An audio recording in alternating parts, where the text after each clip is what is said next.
Welcome to the Windows Club. If you wish to check the status of TILM support in Windows 10 or disable or enable it, then either read through this article on the Windows Club or simply watch this video. I'll guide you through the resolutions. First of all, you would have to use the command prompt window. So search for command prompt in the Windows search bar and click on Run as Administrator to open the elevated command prompt window.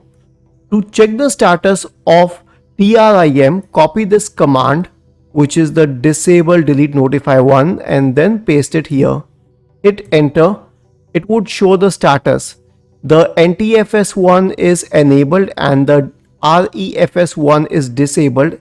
Actually, the terminology is opposite. When it says disabled, it's actually enabled, and when it says enabled, it's actually disabled. The same has been explained in this article here.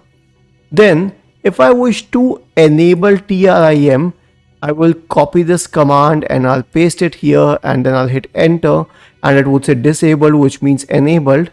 And to disable it, I'll simply change the 0 to 1 in the same command. I'll paste it here, and this time it says enabled, which means it's disabled. Isn't this easy and interesting?